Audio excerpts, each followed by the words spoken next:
అలాగే 2019లో రహదారి 10 మీటర్ల వెడల్పు చేసేందుకు 5 కోట్లు. సరే, అది ఎలాగో పబ్లిక్ రహదారే కాబట్టి దానికి అది మనం వదిలేద్దాం. జగన్ రక్షణ కోసం ఇల్లు పరిసరాల్లో తదుపరి చర్యలకు 1.8 CR ఖర్చు పెట్టారు. ఇంటి వద్దే ప్రత్యేక హెలీప్యాడ్, దానికి ఫెన్సింగ్, అప్రోచ్ రోడ్డు. ఇది కూడా క్షమించేద్దాం. ఇవన్నీ సరే, అది డెడ్ ఇన్వెస్ట్మెంట్. అతను ముఖ్యమంత్రిగా ఎన్నుకున్నాం, అతను ముఖ్యమంత్రిని కాపాడుకోవాల్సిన బాధ్యత ఉంది కాబట్టి పోలీస్ బ్యారక్ సదుపాయాలు అవి క్షమించేద్దాం. అత్యాధునిక విద్యుత్ వ్యవస్థ, CCTVలు వీటి కోసం 3.62 కోట్లు ఖర్చు పెట్టారు. ఇది కలెక్ట్ చేయాల్సిందే. ఎందుకంటే ఆ CCTVలన్నీ ఆయన వాడుకుంటాడు, లేదు పిక్ పొమ్మంటాడేమో మనకు తెలియదు.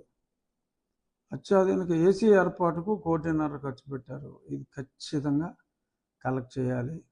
ఇంకా బయట లైటింగ్ కోసం 11.5 లక్షలు ఖర్చు పెట్టారు. ఎస్, ఆయన కొంపలోనే ఉంటుంది కాబట్టి ఆయనకి లైటింగ్ అవసరం కాబట్టి ఖచ్చితంగా అది కూడా కలెక్ట్ చేయాలి.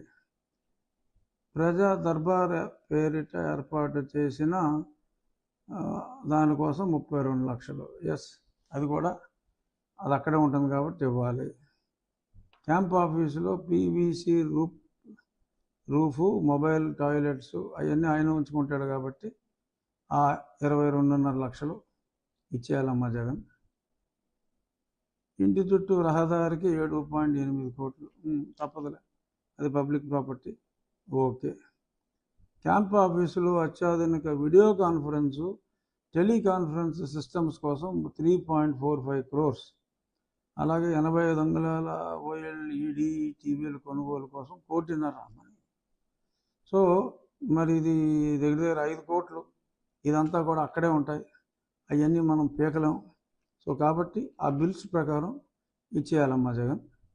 ఇక 4.5 కోట్ల విలువైన సోఫాలు, కుర్చీలు, రిక్లైనర్లు, లాంజ్ సోఫాలు ఇవన్నీ ఉంచేసుకోమ్మా, ఇచ్చేయమ్మా యాక్చువల్ కాస్ట్. ఆలయాల సెట్టింగులు, ఇతర ఆర్భాటాల పేరిట 1,67,000. మరి ఆలయాల సెట్టింగులు అంటే మరి గుడికెళ్ళు, ఆయన మిస్సెస్ రారు కోసం తాత్కాలికంగా సరే అది సస్పెన్స్లో పెడదాం. సో ఇలా ఈ 4.5 కోట్లలో మరి చాలా అమౌంట్ ఇప్పుడు జగన్మోహన్ రెడ్డి గారి దగ్గర మనం కలెక్ట్ చేయాల్సిన అవసరం ఉంది. ఇక్కడ కట్ చేస్తే మనం ఫ్లాష్ బ్యాక్లోకి వెళ్తే మరి కోడెల శివప్రసాదరావు గారు అప్పటి మరి 14 to 19 శాసనసభాపతి స్పీకర్ గారు మరి ఆయన్ని అనరాని మాటలు అంబటి రాంబాబు గారి ద్వారా ప్రారంభించి ఆ మంచి వ్యక్తి గురించి నానా కారుకూతలు అప్పట్లో ప్రభుత్వం వచ్చిన నెల రోజుల్లోనే ఆయన కుర్చీలు కొట్టేశాడని చెప్పి ఒక నీలాపనంద వేసి ఆయన అప్పటికే ఒక లెటర్ రాస్తే ఆ లెటర్ దాచి, ఎందుకంటే ఆయన లెటర్ రాసేదాకా అసలు వీళ్ళకి అవగాహనే లేదు. ఆయన లెటర్ రాసి నా వద్ద కొంత ఫర్నిచర్ ఉంది, దానికి మీరు వాల్యూ కట్టేస్తే అది నేను చెల్లించగలవాడను అని ఆయన మంచి మనసుతో రాస్తే మరి దాన్ని రాంబాబు గారి ద్వారా, రాంబాబు గారు కావాలని ఆయన ఎందుకు చేస్తాడు, 5,000 చెప్పారు రాంబాబు గారి ద్వారా. తర్వాత అందరూ కూడా సూటిపోటి మాటలు అన్నీ మాట్లాడి మరి ఆయన మనస్తాపంతో ఆత్మహత్య చేసుకునే విధంగా పురుగొల్పారు.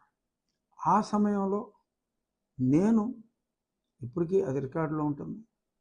ఇప్పుడు ABN CEOగా ఉన్న మరి వెంకటకృష్ణ గారు AP 24/7లో ఉన్నప్పుడు ఆయన నన్ను ఒక డిబేట్లోకి తీసుకున్నారు. జస్ట్ MP అయిన 2వ నెల అప్పుడే నేను ఇది చాలా తప్పు, రాంబాబు గారు చాలా తప్పుగా మాట్లాడుతున్నారు, ఆ కుర్చీకి మనం గౌరవం ఇవ్వాలి, ఆ కుర్చీలో కూర్చుని శాసనసభాపతిగా వ్యవహరించిన వ్యక్తిని కేవలం 100 కుర్చీలు వేసుకున్నా కూడా 10 లక్షల రూపాయలు కూడా అవ్వదు, కుర్చీకి 10,000 వేసుకున్నా కూడా.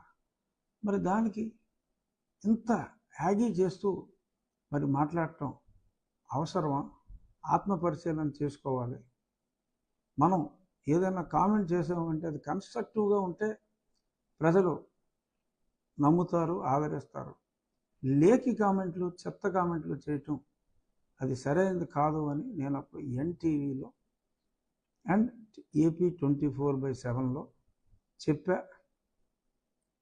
ఒక రకంగా బీజం, చిన్న బీజం ఈ ప్రభుత్వం, అప్పటి జగన్మోహన్ రెడ్డి ప్రభుత్వానికి నాకు ఒక చిన్న క్లాష్ ప్రారంభమైంది అప్పుడే. అందుకని నేను ఈ రచ్చబండలో దీన్ని అప్పుడు ప్రస్తావించదలుచుకున్నాను. నేను చెప్పేది